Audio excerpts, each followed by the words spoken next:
Play Market'ten мындай программаны тартып аламыз. Қазір айтамын. Айту бизнес. Менде міне бар. Айту кошелек дегенді тартып аламыз. Оған тіркелестер жаңағы ең туған жыл айын күнін бәрін толтырасыздар, как положено мынандай бетіңізді видео неден өткізіп, кәдімгідей Каспий кошелек сияқты тіркеп қоясыздар. Бұл жерде транспортные средства, мобильный связь, барлығын төлеуге болады. Другие услуги, коммуналка, интернет, финансовая организация, букмекерские конторы, штраф, налог, запись к врачу, интернет-услуги, купоны, скидки, грузоперевозки, такси, охрана, агентство, спорт, автозапчасти, вывод, пополнение, барлығы бар.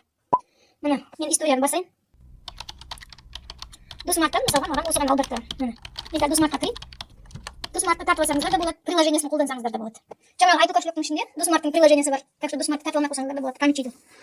Міне, мысалға, менде қазір бүгін жеті чек жібердім, міне, обработкада тұр. Мына ошибка болған себебі артық жіберіп қойыппын, білмей.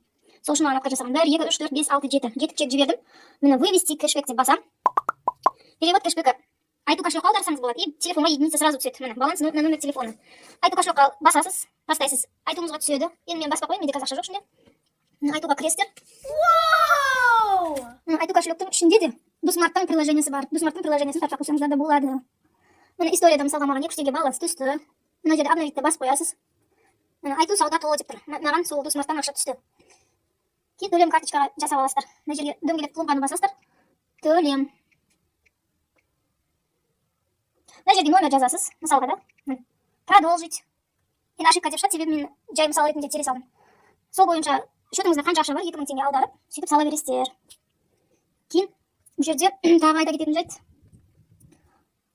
Не, оқу ақысында төлесеңіздер болады. Садик мысалға. Садик. Как Каспий Голд сияқты болды. Егер бұл жерде айтуға тіркелсе, әрине. Айту кошелектің басқа клиентіне де сіз ақша лақтыра аласыз. Айту кошелекқа ақшады сала аласыз. Каспий Голдқа да аудара аласыз, бірақ процент ұстайды. Сол минусы. Ал айту кошелектен айту кошелектің нөмірге аударсаңыз, ешқандай ақша ұстамайды. Тағы бір плюс жері бұның.